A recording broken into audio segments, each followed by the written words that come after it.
It is good to see everyone here today. So, I think a couple weeks back I was telling you about how Macon and myself and my wife, we were all playing a basketball game in our front yard. We got the basketball goal, and I told you that I was just really taking it to everyone, just slam dunking and, just having a blast, right? Well, now all of a sudden, that has continued, and now all of a sudden my back hurts. And I'm suddenly not as good as I was. And I'm limping around the house, and now I'm wondering if, I don't know, I guess I'm going to need to back it off a little bit when I play basketball.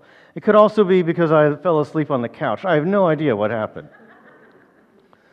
But it's mostly okay as long as I keep standing, so I may not sit very long while I preach to you today, okay?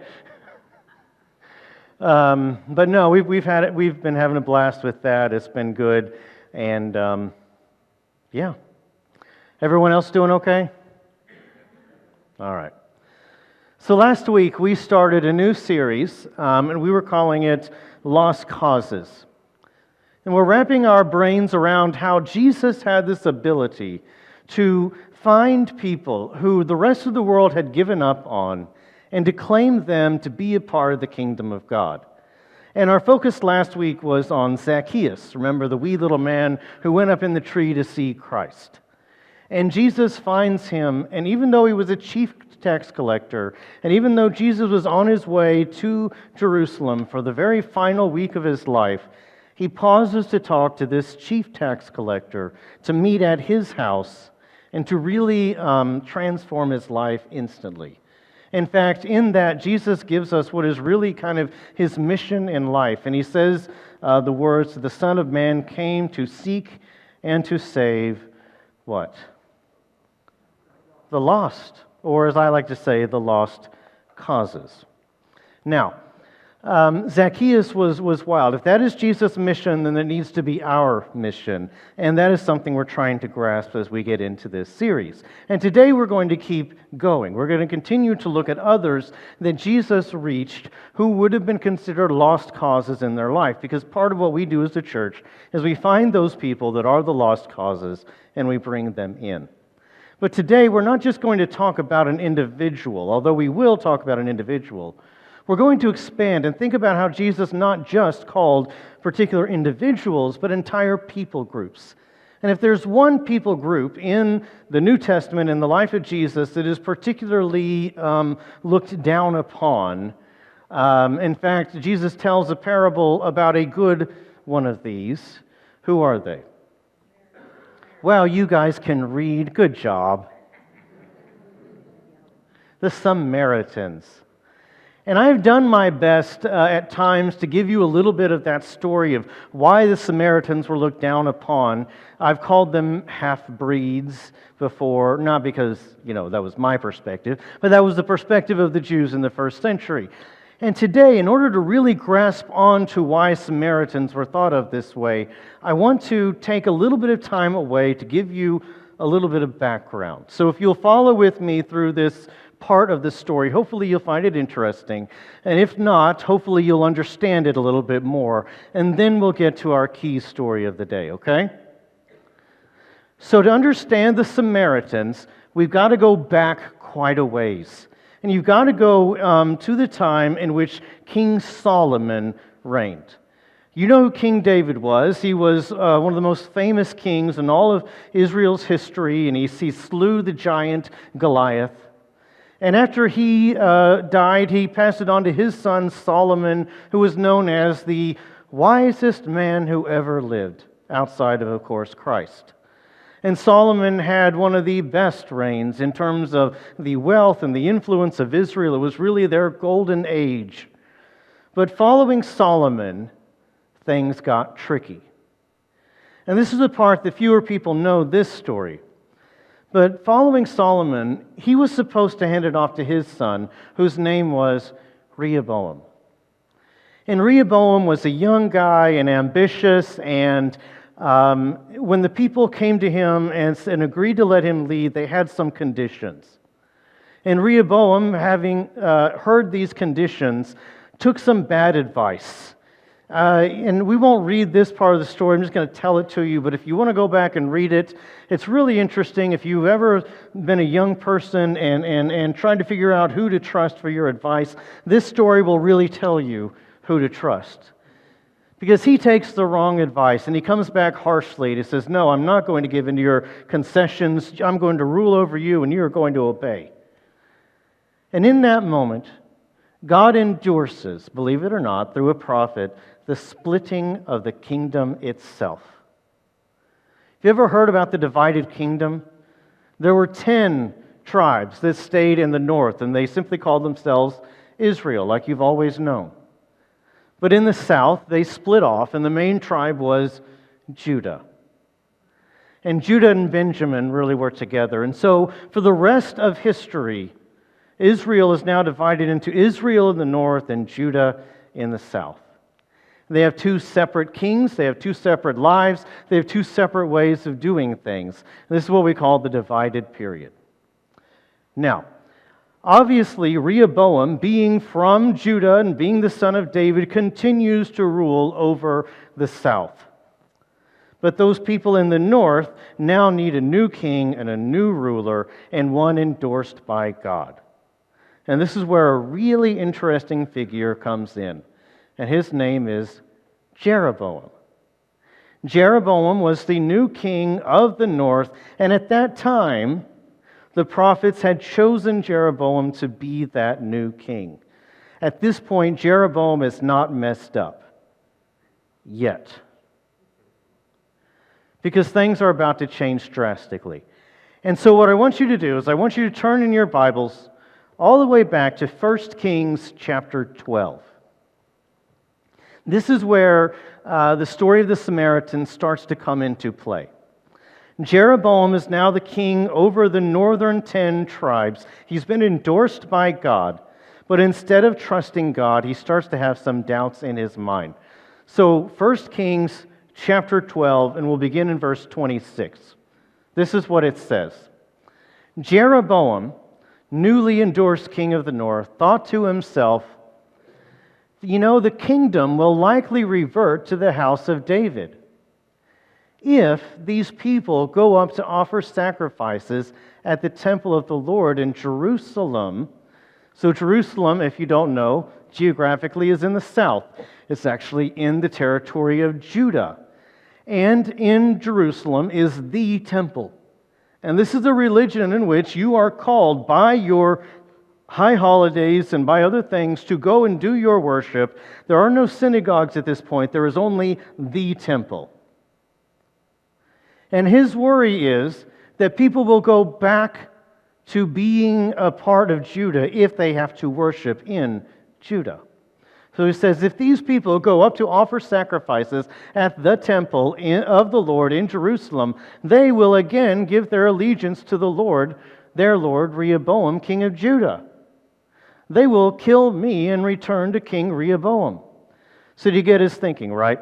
He is over the north, but there are no places they are allowed legally to worship God in the north.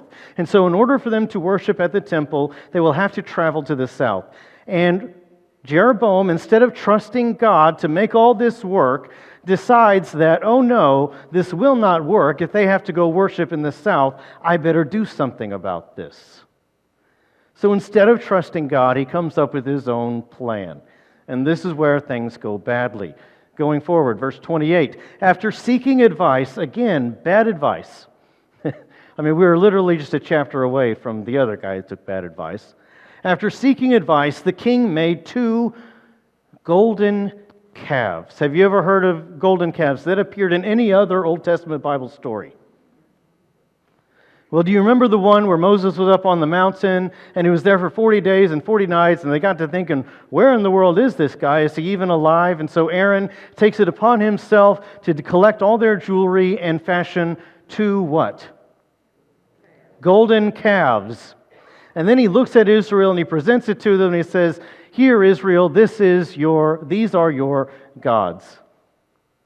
We have a very definitive, definite echo of that story in this one. After seeking advice, the king made 2 golden calves, and he said to the people, "It is too much for you to go up to Jerusalem." It always says up to Jerusalem because Jerusalem is at the top of a hill. Everything else is lower elevation. So no matter where you're coming from, it's always up because it's at the top of the hill. Okay. "Here are your gods, Israel, who brought you up out of Egypt. One he set up in Bethel, and the other he set up in Dan."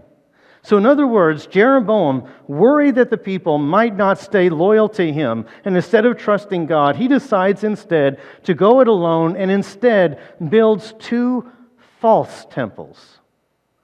That way, they can continue to worship in the north and won't fall away. So Jeroboam builds these false temples in the north. It's funny, actually, it's all very pragmatic. If you look at it, Bethel. Bethel is just on the other side of the border of Judah. It's basically the southern point of the northern empire. It's only 11 miles north of Jerusalem, Bethel is. And so if you're going down to Jerusalem for the high holidays, you might as well just stop 11 miles shorter in Bethel and do it there. You get it? The other one, Dan, is in the very northernmost part of the northern empire. And so anyone who living that far up, who doesn't want to walk down, says, "Oh, it'll just be closer. I'll just go up to the north and worship God there." And so what you end up with is this really idolatrous situation where Jeroboam, who was in fact chosen by God, is now no longer in God's good graces, because instead of trusting God, he built these false temples and led the northern empire into absolute idolatry in the name of pragmatism and his own way of thinking. And I can tell you right now that the historians and the prophets do not look kindly upon Jeroboam. Because, as it says after this, it says, "And this thing became a sin," meaning a recurring sin, something Israel was drawn into over and over again. The people came to worship the one at Bethel and went as far as Dan to worship the other. At this moment, Israel and Judah will never, ever come back together. The locations in which they worship change. The rules by which they worship change. The rules about who administers the worship changes. The people in the north stay in the north, and the people in the south stay in the south. The north goes on to more fully mix with the other people around them, accepting their gods. And when the north goes into exile because Assyria conquers them, there is no story, believe it or not, about the north ever returning. In Judah they return, but the north, there are no stories of their return from the exile. Instead, the ones who stay intermingle, and they continue to worship in their own way, and they continue to do their own things in their own places, separate from the Jews. And who those people come to be called, the people in the north who intermingled and continue to worship in false locations by different rules, you know what they called them? Samaritans. Not only are they literally half-breeds, they're also false worshipers who share the patriarchs and almost nothing else. Do you understand who Samaritans are a little bit more, maybe? So now let's jump forward. Now let's get into our story of a lost cause who's been left behind that Jesus reaches out to and connects to in a profound way. Knowing the history of the Samaritans, knowing how they were looked upon as these half-breeds with false ways of worshiping in false places. And you get to the New Testament era, and Jesus, by the way, if you didn't know this, comes from a territory or an area known as Galilee, because it's around the Sea of Galilee, right? And it's way up in the north. I mean, like way up there. It is not in the south in Judah at all. Now, he was from there, but they had escaped to Egypt, and then they kind of fled out in the middle of nowhere, way up north. So when Jesus goes to the high holidays down in Jerusalem, where does he have to go through to get there? Samaria. It's impossible not to. And this is how the story goes. So now we're going to John chapter 4. And it's a story you may be familiar with, but I hope you can read it with a little bit different eyes. Now that we've kind of gone through and understood how this is not just about the redemption of this one woman at the well, but also about the redemption of her entire people. And I want you to read it with that in mind, and I hope you'll see something a little bit different. So here we are in John chapter 4. Jesus is on his way to Jerusalem, and he has to stop. Verse 4, now he had to go through Samaria. Notice it says had to. The only other option is to cross the river Jordan and go through the desert. He had to go through Samaria. So he came to a town in Samaria called Sychar, near the plot of ground that Jacob had given to his son Joseph. Remember, they share the patriarchs. Jacob's well was there, and Jesus, tired as he was from the journey, sat down by the well. And it was about noon. So Jesus has to go that way. He can't seem to get around that fact. And so he stops there at a well to get some water, and his disciples go off to do their own thing. And here is the moment in a very symbolic place of shared history between the Jews and the Samaritans, where Jacob himself had drank water at a well that was important and shared by the patriarchs in both groups, and he sits down and has a conversation, and in this symbolic and important location, something profound happens. Let's go down to verse 7. When a Samaritan woman came to draw water, Jesus said to her, "Will you give me a drink?" By the way, I love that we get a little footnote in here because John loves to explain things for us in little parenthetical statements. His disciples had gone into town to buy food. Why do we need to know that? Because if they had been around, they would not have let him do that. You get it? You can't talk to a Samaritan. You can't even talk to a woman on your own, Jesus. What are you doing? This is like sneak into Samaria, keep our heads covered, and get out as quickly as possible. Kind of like I do when I go to Chuck E. Cheese. No. Get in, get out, hope nobody sees you, okay? And Jesus is openly having this conversation with a woman, no less, a Samaritan woman, right there at the well. And there seemed to be no one else around. By the way, one of the theories, and I do think it's a fair theory, is that this woman is there in the middle of a hot day for a reason. Most of the women likely would have come in the morning or in the evening to get their water, and she's there in the middle of the day. Why? Because she didn't have a great reputation, and no one wanted to be around her. And very likely, she too had her hood up and was trying to get in and out as quickly as possible. And these two people who ought to be trying to avoid each other start up a conversation. And if you don't know this, and I want you to pay attention, she's kind of got fighting words back to Jesus. I don't know if you ever noticed this, but if you understand the controversies about locations and places and how they worship, she's got a chip on her shoulder. Listen to how this conversation goes. Verse 9. The Samaritan woman said to him, "You are a Jew, and I am a Samaritan woman. How can you ask me for a drink?" She's pointing out the obvious problem here. I don't really know how you can do this. I was hoping to get out of here and get going, and you're slowing me down, and you're starting a conversation, which, by the way, you Jews won't even talk to people like me, so I don't know what you're doing, man. That's how she said it. I don't know what you're doing, man. And then John, of course, clarifies for us in a parenthetical statement, in case we don't know, Jews do not associate with Samaritans, just so you're aware. Verse 10, Jesus answered her. It's where Jesus speaks in these mysterious ways, right?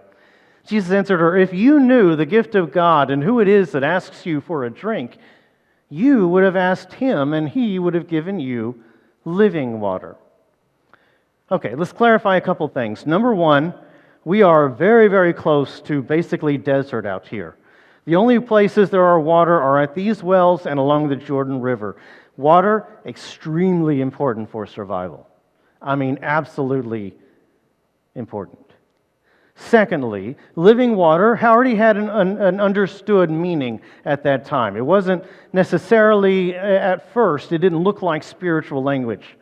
Living water was running water in their language. That's how they described it. Because running water coming down off of the mountains out of Jerusalem and these places, living water, running water was cooler and cleaner. You ever go to a creek, right, up in the mountains, and you see this creek? Have you ever actually put your foot in there?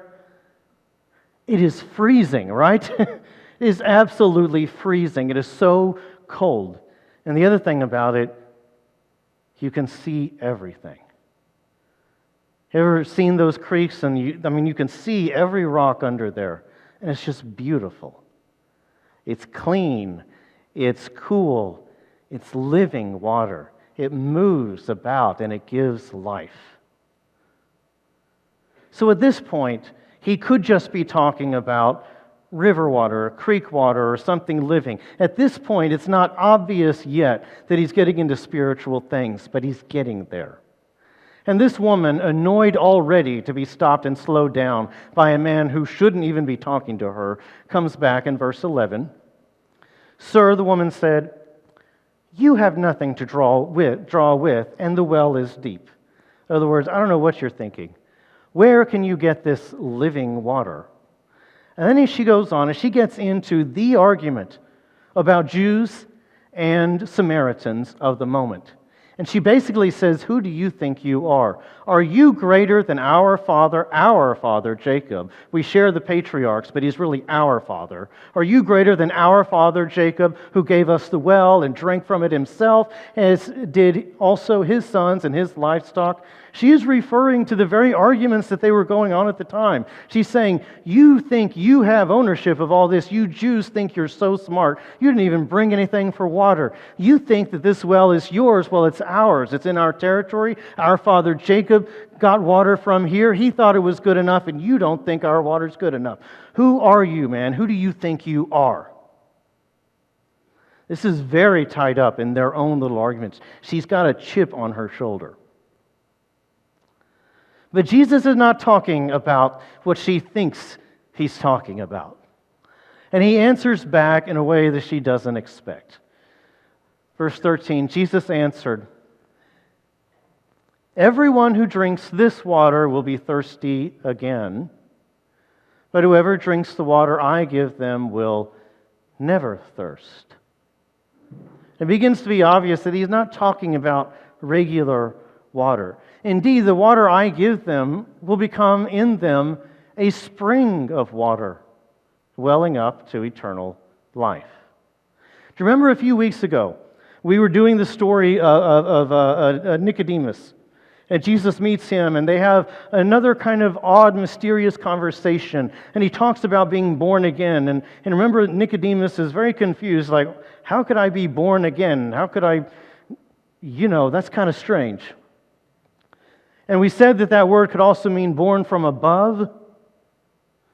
This is a spiritual version of water. This is not drink never again. This is drink from above. Drink from a spiritual fountain. Drink from something deeper than that, something spiritual and beyond this world that can actually feed the thirst within you for meaning and purpose in life and an understanding and a connection to God. She's saying this is like being born from above, but it's drinking from above, drinking of that which is ultimately good. And he makes clear that what he's talking about is more spiritual than physical. And now she doesn't know what to think. Now it's getting really strange. This is the water that satisfies souls more than bodies. And she doesn't know how to respond. So we go down another one. The woman said to him, "Sir, I don't know what you're talking about, but give me this water so that I won't get thirsty and have to keep coming here to draw water." It's like she's going to continue in the misunderstanding of it being actually about water. She's almost sarcastic to him. "Yeah, sure, tell me where this is. I would love to not have to keep coming back to this well and carrying this water on my shoulder day after day after day in the middle of the day because nobody likes me." You can hear the sarcasm seething in it. Verse 16, he told her, "Okay, Go, call your husband and come back. This is the miracle part. This is when she begins to get it. I have no husband, she replied. Great, you got to bring up that sore subject, don't you? Jesus said to her, you are right when you say you have no husband. The fact is, you have had 5 husbands. And the man you now have is not your husband. What you have just said is quite true. And you get the feeling that her jaw just sort of dropped. Now all of a sudden, not only did she not want to be stopped or even seen, now she's being confronted with who she is, with what people think about her, with the mistakes that she's made, and that by a man who shouldn't even be talking to her, and who she doesn't really want him there. He's a Jew. He thinks he's got it all figured out. And now he's starting to lecture her. She didn't want this. This isn't why she came today. This is what she wants to hear, but she is amazed. There's a miraculous moment here, and something profound is happening. And knowing that this man is something more,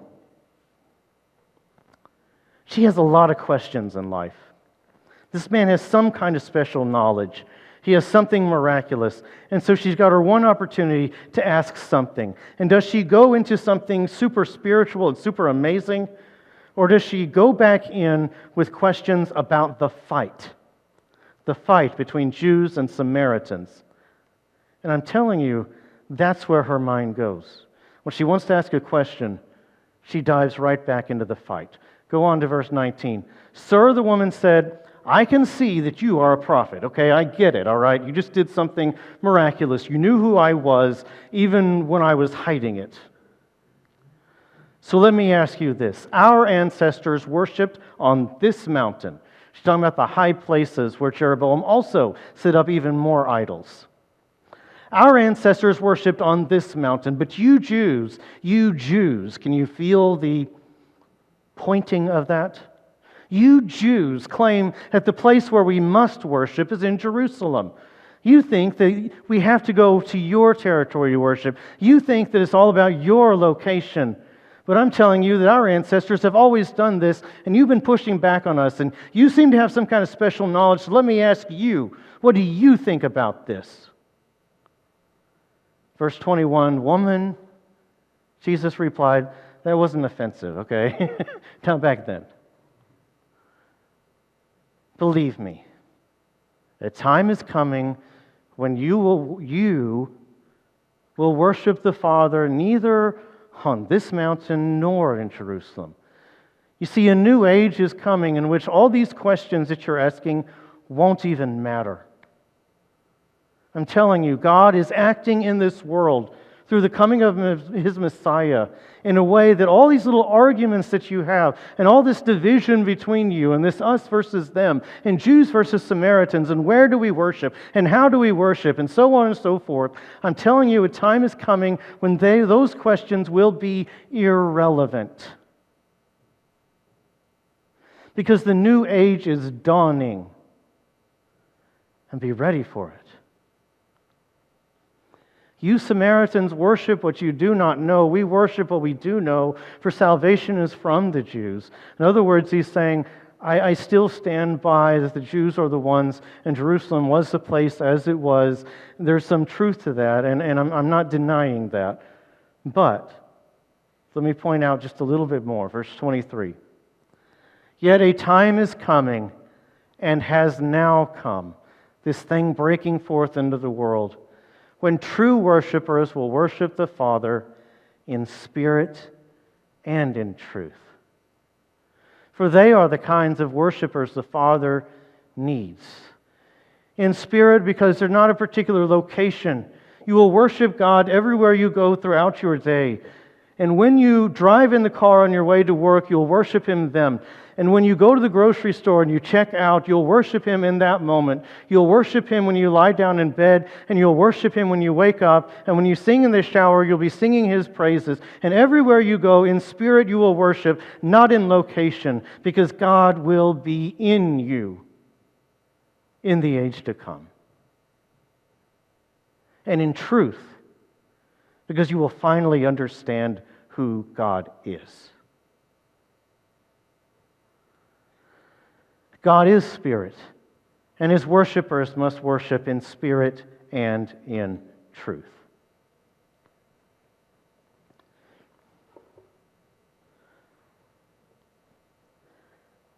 There's something amazing about what Jesus is doing. In some ways, He has found a lost cause woman, someone that no one else would have given any trust to or any credit to. And He has come to her and spoken to her in a meaningful way that she did not expect. And she is truly moved by it, and we'll see that very shortly. But in another way, Jesus is demonstrating a salvation not just to her, but an opportunity to Samaritans. A redeeming of an entire people group considered a lost cause. Giving dignity to them, explaining to them what is happening, and opening up an opportunity for them to believe. And then you fast forward this, and we're going to get more into this, but just so you know, the big picture, go over to the book of Acts, and at the beginning, when Jesus ascends into heaven, He looks at his disciples and says, "And you will be my witnesses in Jerusalem and in Judea," which is basically Judah, "and in Samaria, and to the ends of the earth." He specifically said they would preach in Samaria. And then you go on, and eventually Stephen is stoned to death, and this persecution breaks out, and the apostles have to spread out into the countryside, and all the disciples and the believers and followers, and everywhere they go, they take the gospel with them. And then shortly thereafter, what happens? They hear about a revival going on where? In Samaria, which then becomes a precursor to not just Samaria, but to the ends of the earth. And that's when God, in His great brilliance, through the work of the gospel, called more people into the people who were lost causes, which, by the way, was you and me, the Gentiles, come in. And over, God gives purpose to the people that didn't have it before, connection to those who couldn't have been connected, and salvation to those who believe. And it is not without effect. Jump forward now down to verse 39. Look at what this woman does. It says that many of the Samaritans from that town believed in Him, that's Jesus, because of this woman's testimony. "He told me everything I ever did." So when the Samaritans came to Him, they urged Him to stay with them in Samaria, where no one really actually wanted to be to begin with. Stay. And He stayed with them, and He stayed 2 days. And because of His words, many more became believers. Through Jesus' ministry, not only is no individual a lost cause, but no group of people is a lost cause. Samaritans we brought into the fold, and then in Hellenistic Jews and Romans will be brought into the fold, and then people from all over the world, and every Gentile, all of them will have the chance to come to Him. So that people like you and I are still worshiping to this day. No one and no group is a lost cause. Jesus' whole ministry was to seek and to save the lost, whether that is as an individual or whether that is a type of people that everyone else has given up on. Jesus will bring in the groups. He will bring in the Gentiles. He will bring in the Samaritans. And He will cross those boundaries, and He will provide an opportunity for all to come to Him. Salvation was a second chance to every human on earth who believed and followed. And it changes things. And I feel like I need to say this now, because I think in the coming weeks and months, we are likely to hear a lot of us versus them language. We're likely to hear a lot of that group and this group and our group. And I just feel like it's worthwhile to put out there that no group was ever a lost cause to Jesus. God looked upon them and said, how do I bring and save them too? How do I bring them into the fold? And yes, there will be need for repentance and confession of the truth. And all that must happen. But from our mindset, no one is lost forever. If God is willing, shouldn't we be willing? Shouldn't we look out at the world and see no lost causes? Isn't everyone worthy of redemption, worthy of the message, worthy of our prayers, worthy of the message of the good news? No one in Jesus' ministry was a lost cause. He came to seek and to save the lost, be it an individual like a woman with a bad reputation sitting in a well in the middle of the day, or a whole group of people that thought they never had a chance. Jesus reached them. And through the church, He continues to reach them every day. I'll give you a couple application points. Just in these coming weeks, please watch out for any us versus them language. Just know that that stuff is manipulative, and it gets us out of our God-ordained mindset. And if we don't correctly perceive, we'll miss out on who He created us to be. Secondly, pray for the type of people who frustrate you the most. I heard a couple chuckles there. All of us have a person, a group of people, whatever, that frustrate us the most. I am guilty too. For the most part, I know that I minister to everyone and I do my best to do so, but there are certain types of people that just rub me the wrong way. That ever happen to you? As a minister, I don't have the luxury of not ministering to those people, do I? But as Christians, none of us have the luxury of not trying to minister to those people. Pray for the people who frustrate you the most. And number 3, because we're all about transforming our minds, should we see the world as Christ does, try to see in others what God could do. After all, He saw that in you, and He created you into who you are. So what could He do with them? Try to see them as God would see them. Try to pray for them. And when you can, and when the time is right, minister. Because each of us is a servant of Christ in some way. Each of us has to have those random moments at whatever the wells are in our life with people we don't even know. And in those encounters, create connections that show the gospel message of salvation to all who would believe. I put that out there because we are talking about lost causes, and I want us to develop the heart of Christ. If His mission was to seek and to save the lost, then that is ours too. And we do it because we were lost first. And because of that, we can seek others. If you would, bow your heads. God, we are blessed in 1,000 ways. But let us never forget how much we don't always deserve what You've done. How much we ourselves have been sinners. How people at one point looked at us and said, he or she is a lost cause. Let us remember what it first felt like when we understood grace. Our own unworthiness and Your vast worthiness. Your gift of forgiveness and hope.